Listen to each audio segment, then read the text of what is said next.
ભાભરમાં જળઝીલણી 11ની ધામધૂમથી ઉજવણી કરવામાં આવી। ઠાકોરજી ભગવાન શ્રીની ભવ્ય શોભાયાત્રા નીકળી। ભગવાન ઠાકોરજીની શોભાયાત્રા બાદ ભાભર જૂના ખાતે વડતલાવ આવી પહોંચતા સ્નાનવિધિ કરાઈ। ભાભરમાં છેલ્લા 51 વર્ષથી જળઝીલણી 11ના દિવસે ભગવાન શ્રી ઠાકોરજીની ભવ્ય શોભાયાત્રા રામજી મંદિરથી નીકળીને ભાભર જૂના વડતલાવ ખાતે આવી પહોંચી હતી। આ શોભાયાત્રા समस्त वैष्णव समाज ट्रस्ट द्वारा काढवामां आवे छे। सहित भाभरमा सवारे महादेवपुरामां आवेल काचना रामजी मंदिरथी निकळवामां आवे छे।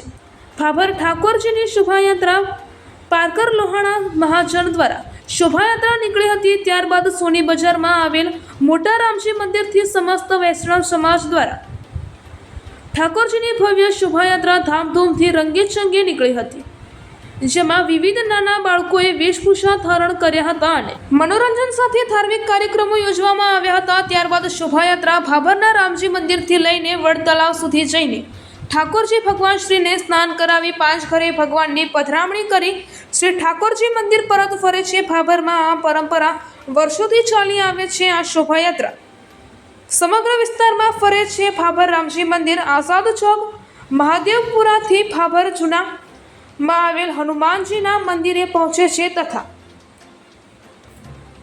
આ ઠાકોરજી ભગવાનની રથયાત્રાના દર્શન કરવા માટે આજુબાજુના ગામડાઓમાંથી મોટી સંખ્યામાં લોકોનું ઘોડાપુર ઉમટી પડે છે અને હનુમાનજીના વડતલાવે આ શોભાયાત્રા આવી પહોંચતા સમસ્ત ભાભર જૂના દરબાર સમાજના આગેવાનો દ્વારા પ્રસાદ રૂપે લીંબુ શરબત સહિત મસાલેદાર કાકડી અને આપવામાં આવી હતી અને શોભાયાત્રામાં દરેક સમાજના લોકો મોટી સંખ્યામાં જોવા મળ્યા હતા। અહેવાલ ગોપાલ કે પૂજારા, ભાભર, બનાસકાંઠા। આજના ઝીલણી 11 એટલે ભાભર માટે એક અનેરો ઉત્સવ। બહારગામ રહેતા તમામ અહીંના રહેવાસીઓ આ દિવસે અહીં હાજરી પુરાવે છે।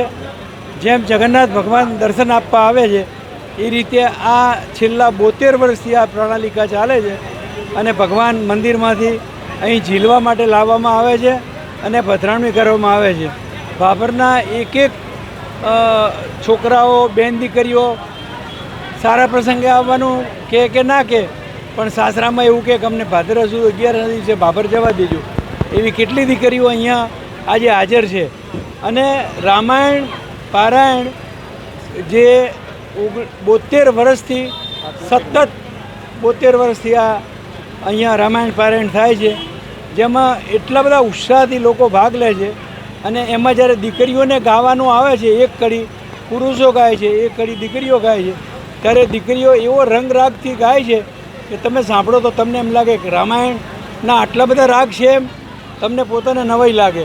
અને આ મંદિરની પ્રતિષ્ઠા રામજી મંદિર ભાભરની એ જમાનામાં સંવત 1998માં થયેલી છે, માગસર સુદ પૂનમના દિવસે, જેને આજે 98 એટલે કેટલા 82 વર્ષ 82 વર્ષથી આ મંદિર છે।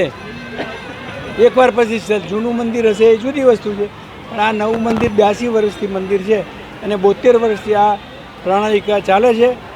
ગામના ઉત્સાહભેર લોકો પૈસા બોલીને ભગવાનના અહીંથી પોતાના ઘરે પધરામણી કરશે, અનેરો લાવો લેશે। રાતના 9, 9:30, 10 વાગ્યા સુધી મંદિરે પહોંચશે, ત્યાં શાંતિ મંત્ર બોલશે અને અભિમંત્રિત જળ જે 7 દિવસથી ભેગું કરેલું છે એ દરેક પર મહારાજશ્રી દ્વારા છાંટવામાં આવશે। ત્યારે લોકો પોતાની જાતને ધન્ય માને છે કે અમારા ઉપર અભિમંત્રિત જળના 2 છાંટા પડ્યા છે। આ ભાભર માટે દિવાળી કરતાં પણ વધુ ઉત્સવનો દિવસ છે અને બધા આખું ગામ એક થઈને ભાગ લે છે। આમાં કોઈ અલગ અલગ ફાંટો નથી, બધા એક તરફી ચાલે છે। બોલ સિયાવર રામચંદ્ર ભગવાન કી જય। બોલો શ્રી રાઘવેન્દ્ર સરકાર કી જય। આજનો દિવસ એટલે જળઝીલણા એકાદશી।